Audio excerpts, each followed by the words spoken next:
It's good business for the U.S. I just wish it was affordable so people like us could go. That's the problem. Is that regular people don't have a chance to go to this. Everybody who's going, at least here in New York, is going to be the elite of the elite. And that's the problem. That part is trash. So like, even if you do want to go see your favorite team play or see a group of games, you're not paying $600, $700 to sit up top at MetLife and not see. Because MetLife is awful. MetLife is awful. It's an awful new stadium. Oh, I thought they were playing at CitiField. Oh, no. That's too small, bro. No. That's where the New York City team for MLS play. Okay, that makes sense. That's not working. No. They doing World Cup at Giant State at MetLife Field. Which makes sense, If you live like in Seattle or Atlanta, you got a better shot at maybe going to a game because the tickets are a lot cheaper. Going to one of those places. Or maybe even going to Canada or something like that. Because remember, there's games in Canada and there's games in Mexico. No, that's true. I feel like over here, I don't know. I guess, like you said, it's like a business. Too much of when the businesses get involved, ticket sales. You got to understand like your buying area. Understand the dynamic before you can go out and make prices. It's like, for example, like, it makes going to the event. Now it's more corporal. It's more corporate than before. Nobody's cheering. You don't have real fans there. When you take away the real fans, it takes away from the experience from you watching. Like, that's one of the best things about soccer is the crowd.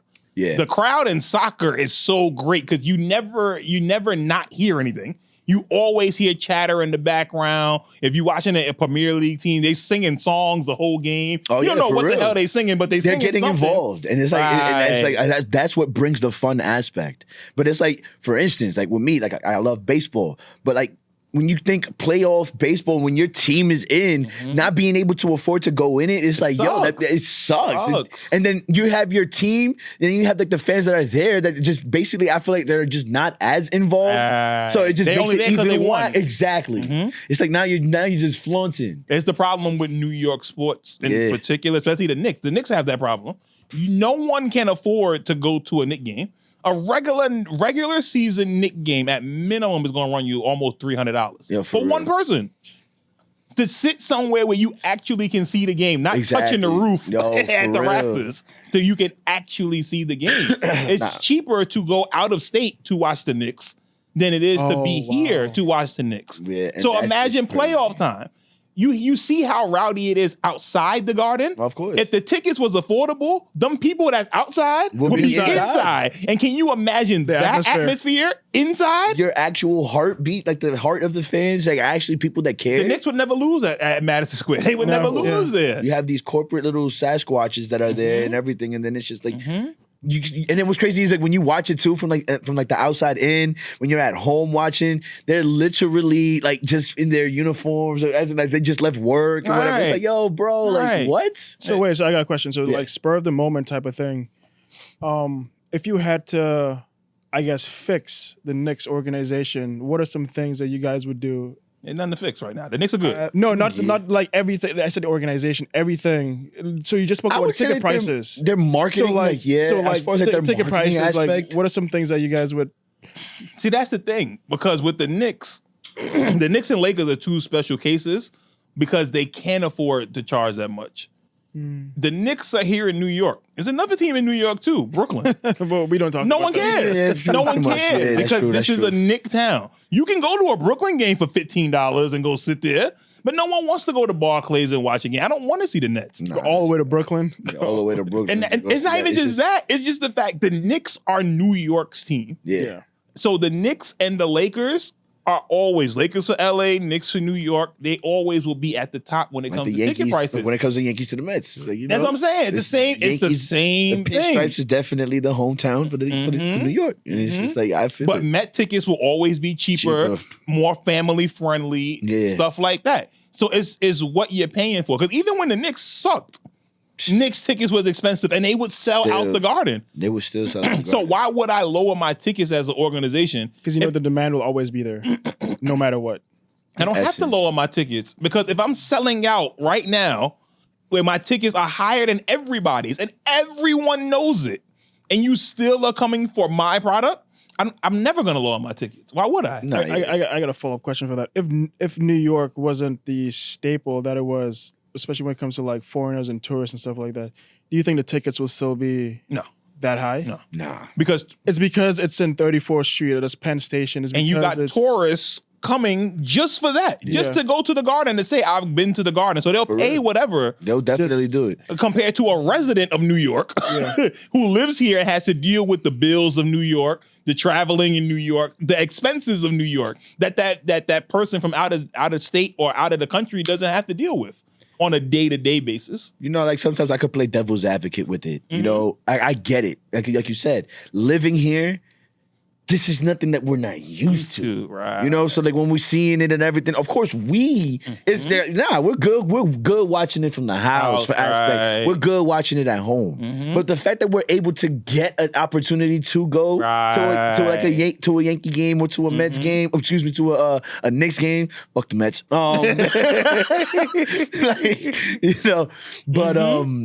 To be able to go that opportunity, just knowing that that's there, it's like, I bet. Right. But then when it's like, you know, when you think of going to a game, but then you see all that's there, what they're catering to, and it's just like, it defeats the whole... Going to Yankee games. Yeah. Like, I took my nephew this year for his first Yankee game. Yeah, okay. And before, they used to give you certificates for the little kids and stuff when they would go for their first game, like get them a hat and stuff. Nice. Now, no, they don't do none of that now. You go there, they like, here's a thing, a QR code you can scan, and then we'll send you an email with the thing. I say, yo, that's whack. I say, you don't forget by that point. Exactly. They don't have nothing there. Everything in Yankee feels so corporate. No. Everything. Okay. There's no soul in that stadium. We've even talked about it before. Like, you know, that's when you go to Yankee Stadium, that's more like history, like understanding your history background. You know, it's not a ballpark. Right. And don't get me wrong, I'm a diehard Yankee.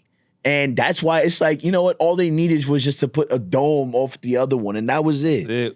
That was it. Like the other stadium was an actual ballpark. That old stadium had character. Yeah, exactly. The old stadium had character. You know, like this new one. Yeah, you got the one chip there. That was cool. You got the one chip, but it's still the New York Yankees steak and all these different places inside. It don't feel like an actual stadium that's enjoyable. Feels like you're catering to a corporate scheme. It feels like you're at work on a Monday. You're basically pitching a whole deal aspect and whatever, going to the boardroom and whatnot. Just outside of the bleacher creature, there's nothing authentic about New York. What do you really go when you're in the bleacher creature? So the bleacher creature is who does the roll call. And so there's the bleachers in right field. And basically the same people sit there. They get season tickets and they make sure that they're there. So when the Yankees go to start the game, they start as on defense. You got your pitchers. So what the bleacher creature does is for every player, they call their name out until they acknowledge them. So if it's Aaron Judge in right field, Aaron Judge.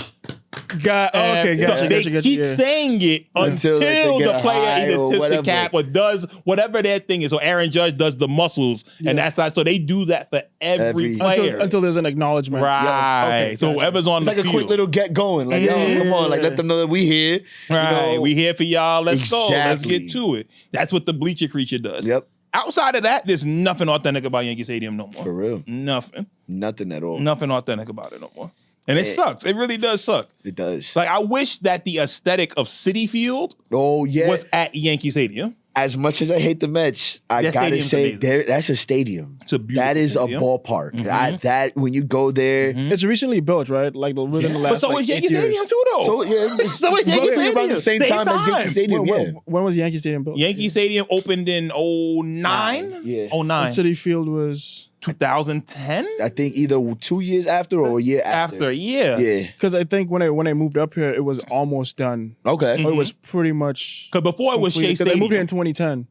So by the time you get here, it was still in process of being done. Right. Like 2011. So then I would probably say like 2011, but mostly probably like when they opened up. Because I lived in Jackson Heights. So so like you knew when it was open. Not yet. Like even for the Mets though, they kept the aura of Shea Stadium in CitiField. And you can feel that. You feel the energy there. Like CitiField is much better to go to watch a game than it is at Yankee Stadium. At Yankee Stadium, I feel like you're going in there just for an aesthetic, for like a quick little. Like people go there for like 3 innings and then they leave. Yeah, like before, and it's not as comfortable though. No, because remember we went to go see NYCFC. Yes. And we were down bottom, and it still wasn't comfortable. It's a tightly packed. Yeah. So that's the only issue with New York sports. The best teams have no heart and soul no more, including football. The Giants too. It's awful. It's awful being a Giants fan. It sucks so much. So much. We find ways to lose games. Yo, it's crazy how the Giants are turning down to inadvertently be the freaking what was it, the Bears? Yeah. With their record 0-12 and everything going. I always say the Knicks gave whatever bad mojo they had. They gave it to the Giants, and the Giants gave their little good mojo to the Knicks. They never are good at the same time. Never. They are never good at the same time. And it's crazy because the Knicks are amazing now. I don't even watch hockey, but the Rangers are also like within their ice. They're the heart and soul too. Like within their lane. Yeah, because you can definitely bro. Yeah. But then you can hear like about it too. The like, Rangers are the cops team. Oh yeah. All the cops in the city that like hockey, they're Rangers fans. Yep. That's why you never want to go to a Rangers game. Ain't nothing but cops there. Nothing but cops at a Rangers game. I used to work at the Garden too, so yeah. It's a good and a bad thing. It's super safe, but at the same time, do be careful. Safe for who? Yeah. Do be careful. Exactly. You feel me? Exactly. All right, so I just want to give a quick update, call back to the. So you said the Knicks tickets are roughly like $300. Mm-hmm. So I was doing some conversion stuff. And so in pounds, that's 224 pounds. Mm-hmm. It's 258 euros, and then it's like 212 Jordanian dinar. Yeah.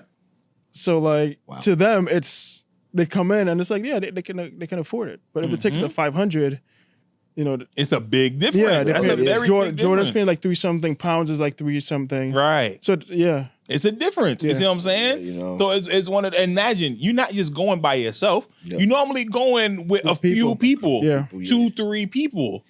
And then sometimes like their package deals that they'll do is so asinine. The package deal is all the way up top for $550, and all you get is a hot dog and a cup of soda. Yeah. Thank you. Like what the fuck is that? There's not even enough to do. You can't even wipe your ass with that. I legit go to DC. Yeah. I get on the bus. I go to DC. I watch the game. I spend the night at my brother's house, and I get back on the bus and come up here. And doing that is cheaper. And I sit at the bottom of the bus. No, at the stadium, at the bus. No, I go to the back. I know where I'm supposed to go. They call it muscle memory. They call it muscle memory. Exactly. So I always go. I go right to the back. Shit. But you go down there. You go to DC. The tickets will be $75, $100, and you sitting behind the Knick bench. Nice. It's like, I have to go with you whenever you go, bro. Let me get know, on the man. bus. I get right on the bus. Round trip $40. All right. And I'm paying that instead of going to the Garden where I can just take the train, but my tickets is going to be $400. Oh, yeah. Just to sit at the same spots. Nah. I feel like Dolan does not realize who the fuck is his fan base. As long as the money coming in. They just don't care. Long as the money is coming in and he getting paid. It is a premium ticket. It is. It's a premium ticket. For a premium location, at a premium building, at a premium city. Like you can't beat it. Premium price. Can't beat it. Constantly. I'll be courtside in my bed. Exactly. I can see that shit courtside ain't no one in front of me. You, nothing. Ain't nobody bother. I'll give you my own experience. Excuse me. I got somebody talking to me, telling me the whole game. That's right. I need to hear Clyde Frazier.